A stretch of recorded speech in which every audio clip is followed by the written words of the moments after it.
Salut la team, bonjour, bonsoir selon où vous vous trouvez. J'espère que vous vous portez bien. Aujourd'hui, nous nous retrouvons dans cette vidéo pour explorer ensemble l'interface de la plateforme OMD 2022.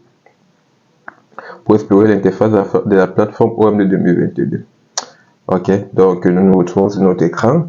Nous avons donc ici l'interface de la plateforme OMD 2022 qui est constituée de 3 différentes zones, comme vous pouvez bien sûr le remarquer à l'écran. Ok, nous avons donc ici ce qu'on appelle une zone globale.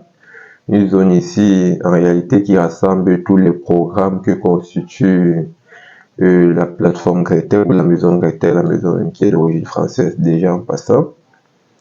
Et ici cette partie globale nous permet d'effectuer une étude globale. Tout simplement, quand je dis étude globale, je fais allusion à la conception structurale par exemple d'un bâtiment. Nous savons tous bien que lorsqu'on veut effectuer le dimensionnement d'un bâtiment, on doit d'abord passer par une première phase qui est la phase de conception. Donc que ce soit que le bâtiment soit en béton armé ou en charpente métallique, les outils permettant d'effectuer cette conception se trouvent ici. Donc nous avons H ossature qui est ici réservé pour les bâtiments en béton armé. Nous avons Mélodie portique ou la gamme Mélodie qui nous permet pour la plupart de réaliser des bâtiments, de faire une conception en charpente métallique.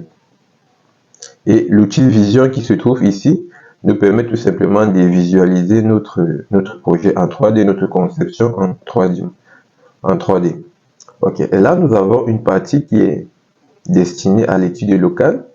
Donc quand je parle d'études locales, je parle d'études particulières de certains éléments.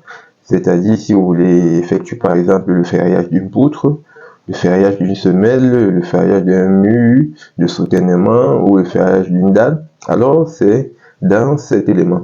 Et maintenant, si vous êtes dans le projet déjà, c'est-à-dire dans l'étude globale, et que vous voulez effectuer toujours le dimensionnement, vous allez donc tout simplement exporter votre élément vers la zone d'étude locale afin d'étudier cet élément en particulier.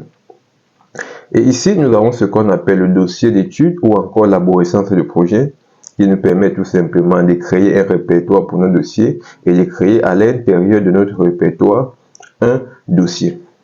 Ensuite, nous avons ici la barre de menu que nous verrons un peu plus en détail dans d'autres vidéos. Et là, nous avons la barre d'outils qui, en majorité, ici, nous permet de voir ou d'avoir accès aux différents modes de fonctionnement de la plateforme OMD 22. Ceci fera en fait le contenu de notre prochaine vidéo qui sera noté les différents modes de fonctionnement de la plateforme OMD 2022. Donc on se revoit dans la prochaine vidéo donc pour en parler. Je vous dis à bientôt.